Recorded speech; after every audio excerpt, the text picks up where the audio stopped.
Hello, reading students. Welcome to another reading lesson with me, Miss Taylor. I'm glad you're here. Thanks for coming. Alrighty, so today let's make sure we're ready for reading. Do we have our textbook? Check. Bookmark or finger? Check. I'm going to use bookmark. Workbook. Got my workbook. Today we're going to work on lesson 17 and a pencil. Got my pencil here. Okay. Remember, we're going to track with our finger. We're going to read each word carefully, and we're going to pay attention to end marks. Some of our goals for today, we're going to read with accuracy and expression.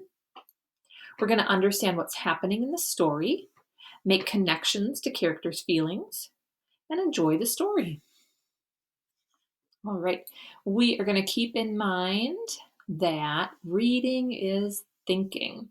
So lots of things happening as we are reading. We're making connections, we're visualizing, we're kind of painting a picture in our minds.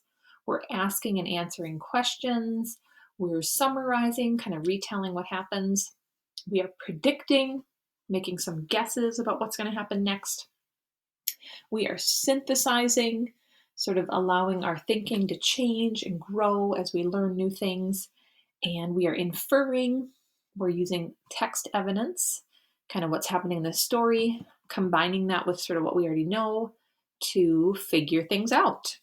So lots of things happening in our minds. All right. Do you like this picture? It's like, because our vocabulary sentence is kind of a funny one.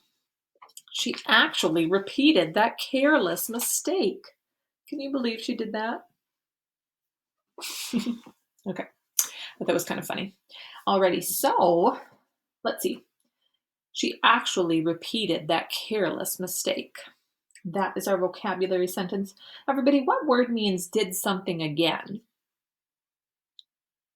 Yeah, repeated. Nice job. What word means the opposite of careful?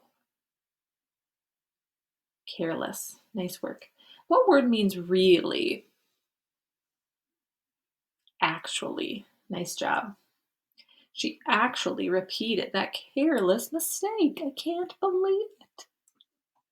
Alrighty. Let's go ahead and find lesson 17. In our textbooks, it's on page 84. Page 84.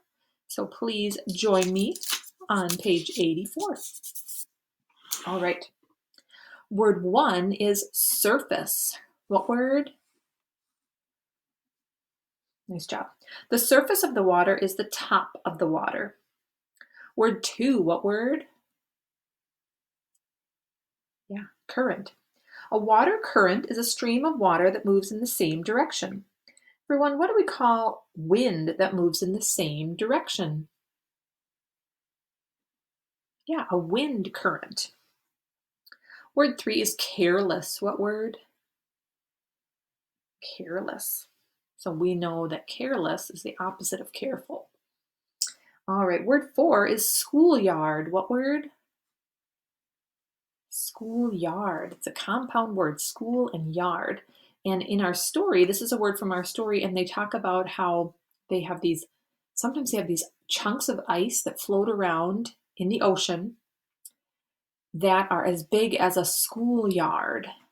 And what that means is I kind of visualize our playground at school at Nova, and kind of the whole recess area and playground and like the soccer field, all of that kind of big area. We can really think of it as, like the soccer field and the recess area, kind of all that grassy area would be like a schoolyard.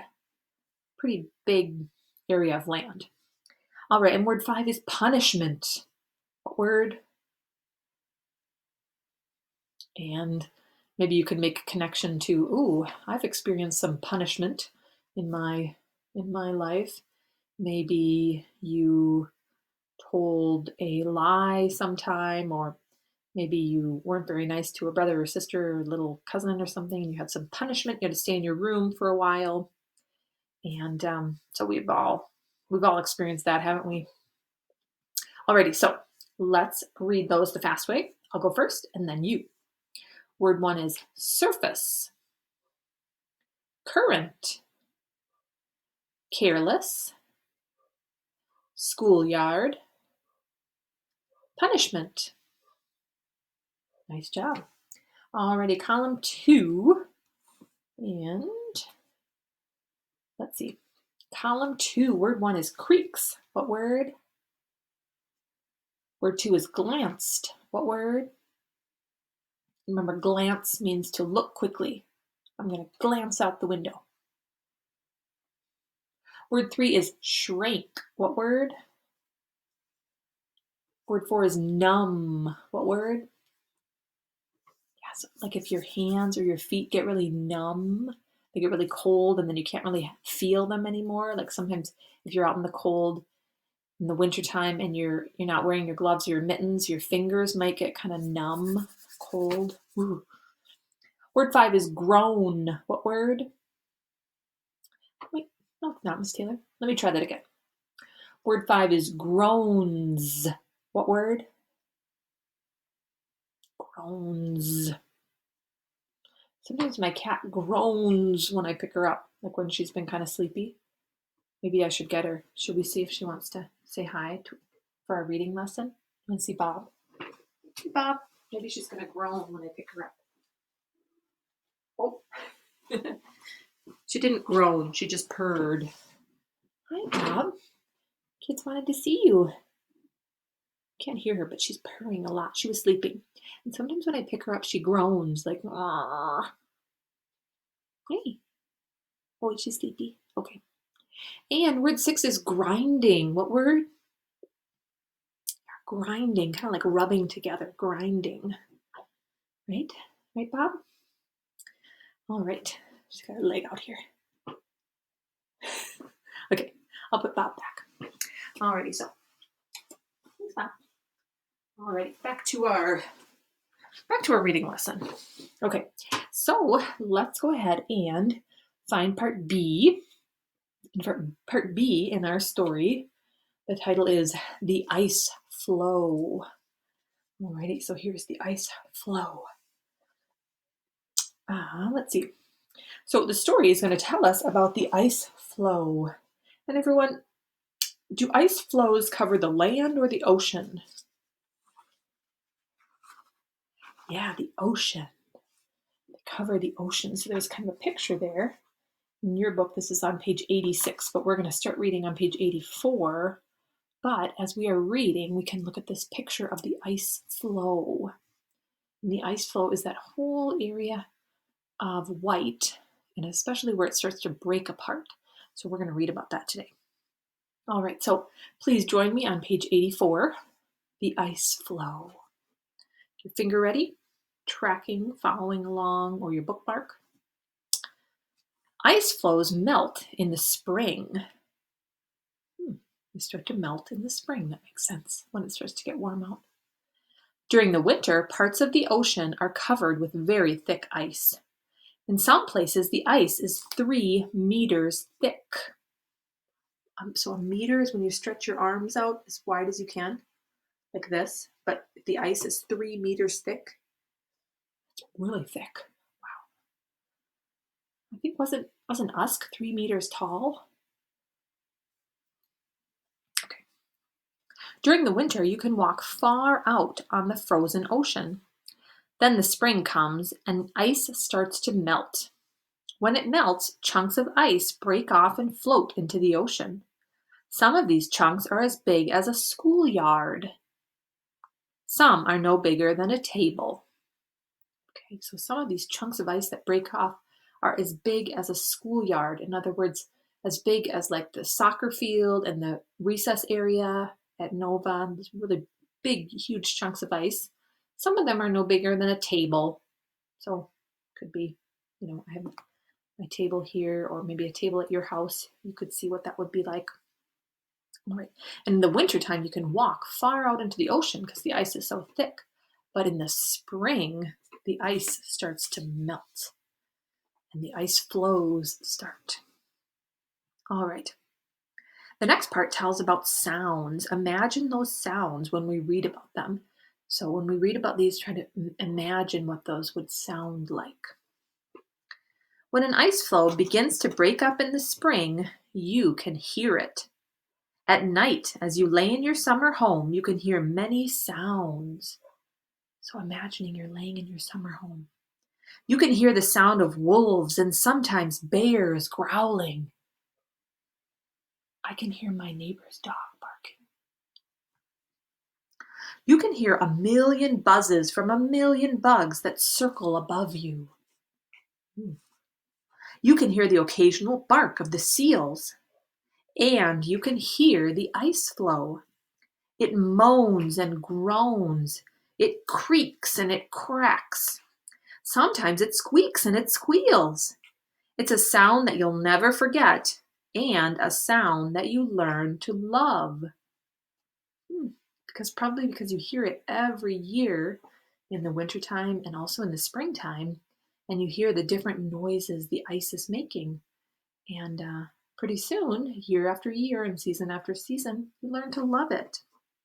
All right, so it moans, it groans, it cracks, it squeaks, it squeals, lots of sounds.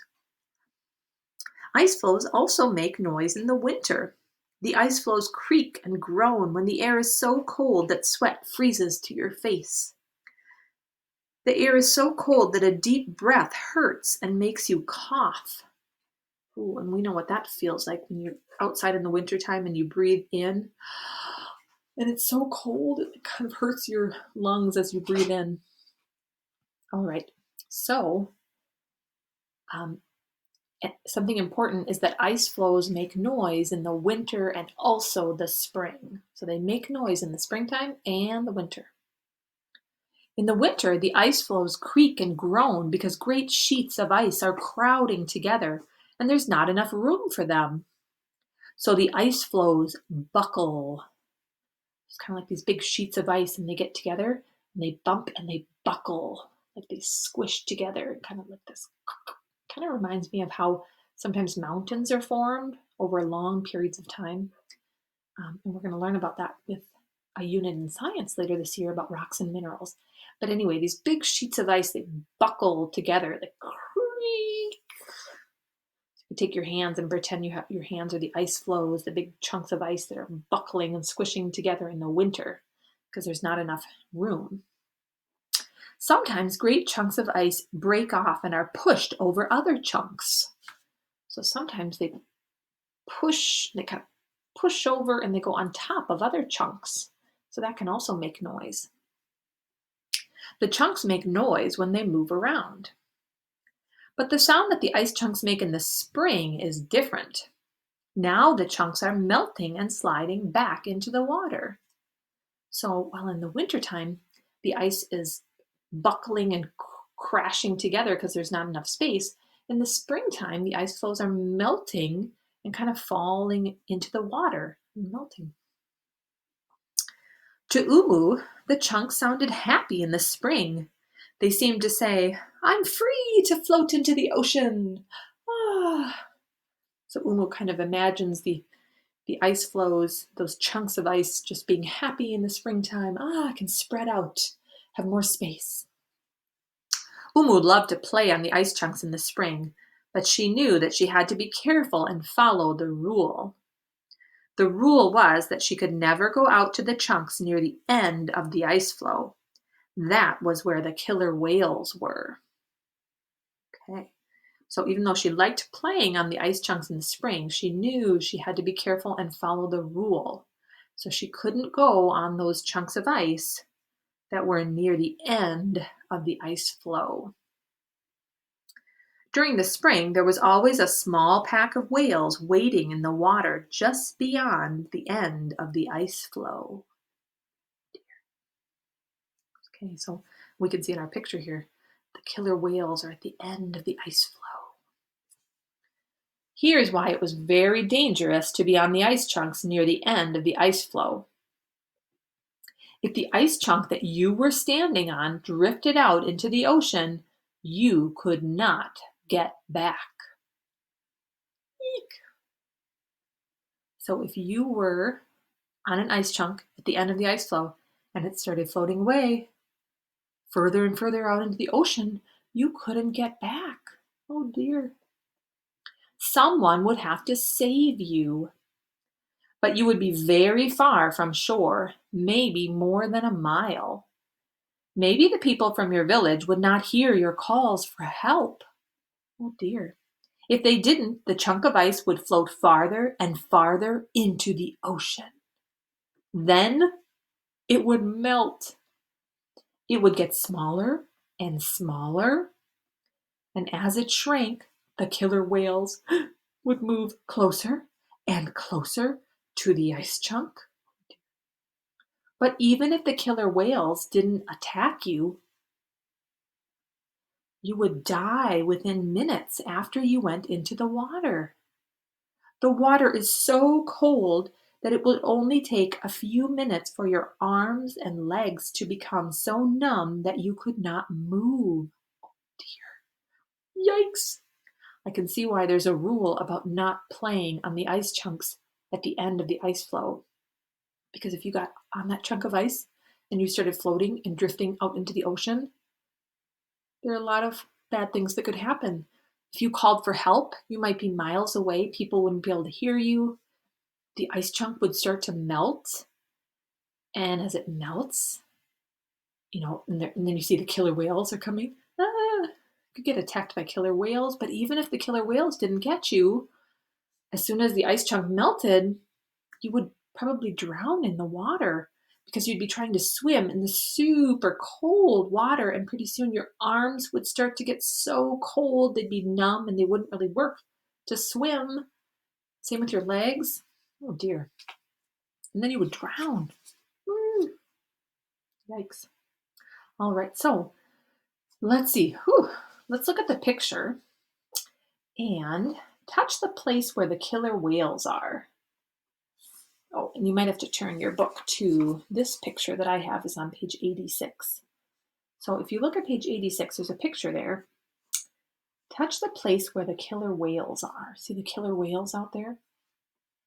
Touch the ice chunks closest to the killer whales.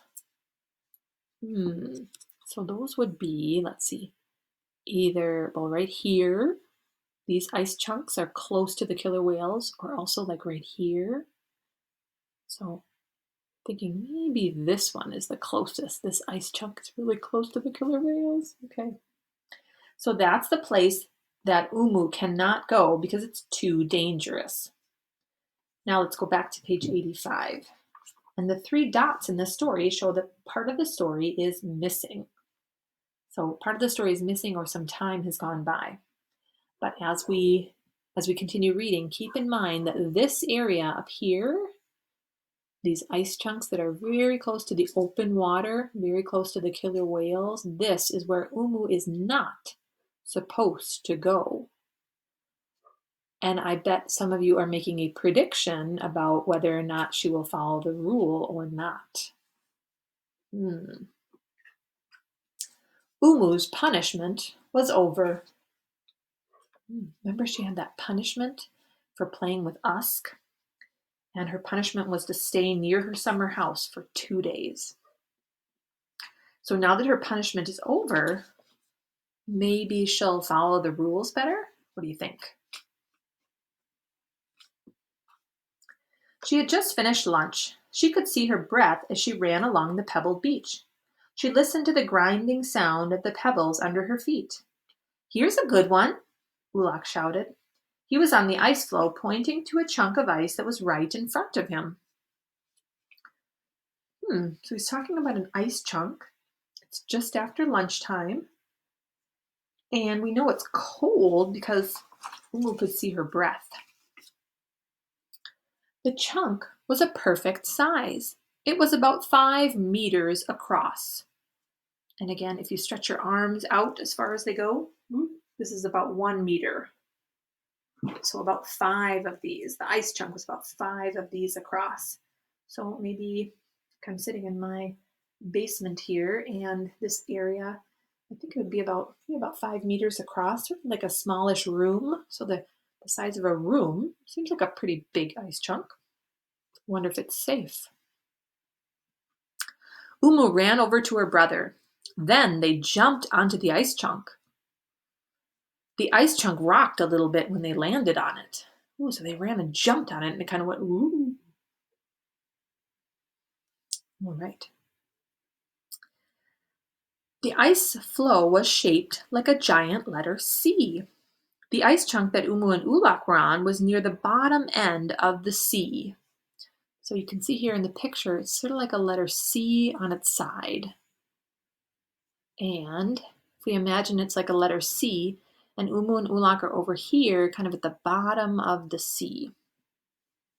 Ulak pointed across the water to a place near the top of the C. He said, "The ice chunk will drift over there. Then we can walk back." Is that a prudent idea? Ooh, I don't know. So the dotted line in the picture on the next page shows where Ulak pointed. Everybody touch the ice chunk that Umu and Ulak are standing on. There it is. Now follow the dotted line to the place where they're supposed to drift to. You might need to look on page 86 in your book, or you can look up here. So this dotted line shows where they're supposed to drift to. In other words, they're on this chunk of ice, and they're going to float in the water all the way over here. So if they're going to float this way, there must be some wind coming from a certain direction. So let's see, north, south, west, and east. So if we're looking at this picture here, the wind must be coming from the east and blowing to the west. Right. So please read the rest of the story to yourself. Find out two things. Find out why Umu thought it would be safe to drift on the ice chunk. Find out what she looked at in the ocean. Go ahead and finish the story on your own.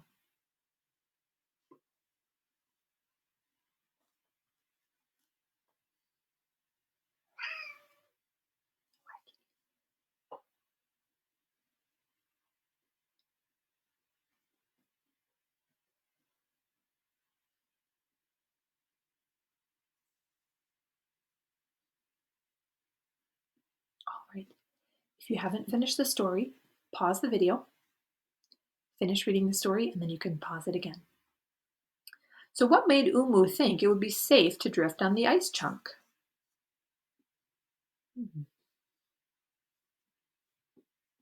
Yeah, the way the wind was blowing. So the wind was coming from the east.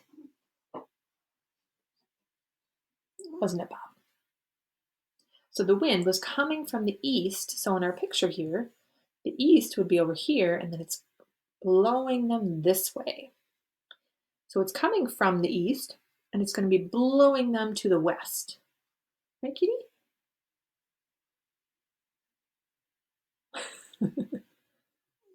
Do you want to go on that ice floe with Ubu and Ulak?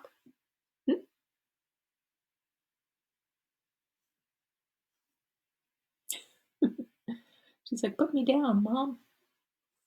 Okay. Let's see. So the ice chunk would go to the west. So that would be safe. Well, she thought that would be safe. And what did she look at in the ocean? The killer whales. And what did she decide to do? Yeah, she decided to drift to the ocean. She's like, yeah, okay. The wind is blowing from the east, and it will take us to the west. So we should be safe. All right, so everybody start at the top of the giant C-shaped ice floe, and trace around it. So here we go. There is the C, and kind of trace around it with our finger. Touch the part of the C they're supposed to drift to. That would be this part right here. So they're supposed to drift over here. And it's kind of close to the top of the C there. Next time, we'll see where they drift.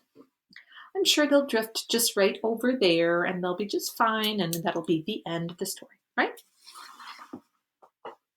All right, so let's see, second graders, your job is to reread the story again on your own. And this is important to reread the story on your own so that you can really understand what happened in the story. There's a lot of details in our stories, so it's a really good idea to read it one more time on your own. Then you're going to answer the questions at the end of the story, and that is part D. No, sorry, today it's part C, actually. So that is here, part C.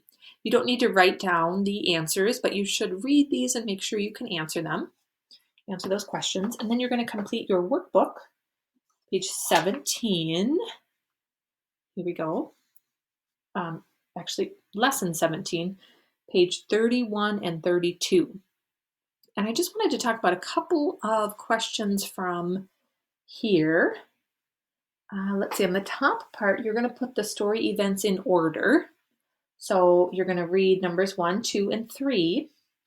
And then you're going to write which one happened first. Actually, it says number 1 says, write the letter of the event that happened near the beginning of the story. And there's 3 events here. So you're going to write A, B, or C. And then the middle of the story, you're going to write A, B, or C. And then the end of the story, you're also going to write A, B, or C. When you get to the next ones, let's see, number 4, it says, during which season do the ice flows start? When the ice flows, it's kind of when the ice starts to break apart and flow and move. That starts in the spring, which makes sense if you think about it. When the weather starts to warm up, the ice flows start in the spring. And remember, we learned that ice flows make noise in the spring, but also in the winter. So in the wintertime, we still have the ice flows. It's kind of when the ice is pushing together and crowding together. And then in the springtime, they're melting and coming apart and falling into the ocean. But they make noise in the winter and the spring, and they're breaking apart. Let's see. I wanted to show you my picture on the next page of the map because it can be a little confusing. And so I just wanted to show you what your map is going to look like. So you might want to pause the video so you can see what your map should look like. Because it says let's see. It says to make an X where the killer whales stay. So here is kind of where the killer whales are. There's our X. Make a Y on an ice chunk where Umu and Ulak are not supposed to go. So kind of over here at the top of the ice floe, this is where they're not supposed to go. And then it says make a Z on the ice chunk that Umu and Ulak are on. And that is kind of over here. This big ice chunk is letter Z. That's where they are. And then the arrow shows where they're supposed to drift. If the wind comes from the east and it blows them over to the west, they should be just fine. Do we think they're going to be just fine? I don't know. We'll have to find out tomorrow. Alrighty, so have a wonderful rest of the day, scholars. Remember to read for 20 more minutes, a book of your choice. And I will see you again soon. Bye. Have a great day.